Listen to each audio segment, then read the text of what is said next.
Over the past century, the world of work has been dominated by top-down command and control thinking. Workers largely did as they were told. Today, things are different. Millennials don't want to be bossed around. They want to shape their own destiny, and if they can't, they'll move on. So what's the best way to inspire the workforce of tomorrow?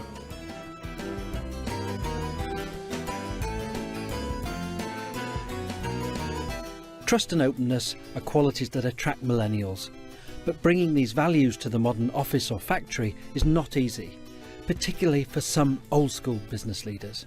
No matter where in the world, no matter what industry, no matter the size of the company, trust is the foundation for creating a great workplace culture.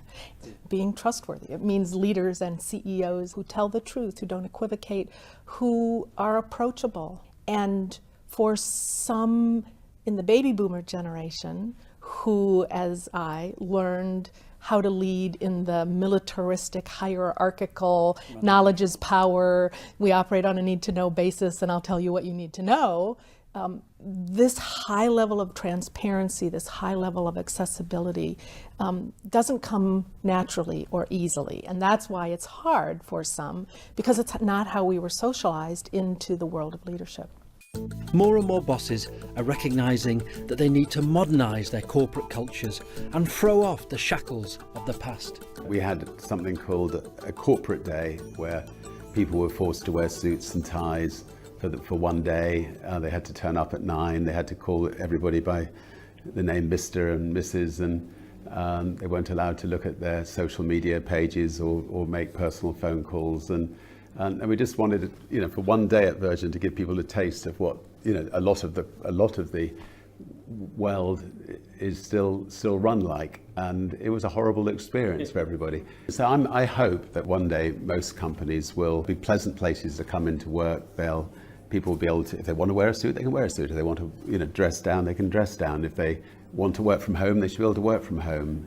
Hopefully that'll be the world of the future, and that's something that we're working towards, trying to get that more flexibility in the workforce generally. In the race to win the affections of young talent, executives need to understand that it's not all about money. I think millennials are known to be more purpose-driven. And so as a company, both internally and externally, we're always communicating what our values are and trying to be true to those things. 2 is creating a creative environment where people can feel really comfortable and frankly at home, where they actually want to hang out after work. I think that inspires a lot of employees to come and do their best work. Another challenge for bosses is hanging on to their talent, because millennials want development and will move if they don't get it. One answer is to take a creative approach in order to encourage stars to stay longer. If you present leadership and management as the only track for advancement within your company, that becomes where people focus and obsess.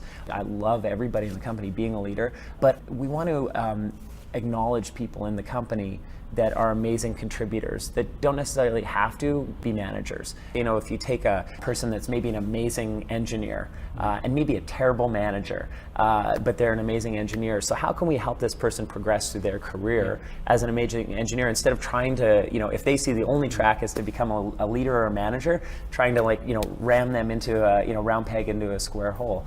If CEOs try and over-control in the old way, the millennials will walk.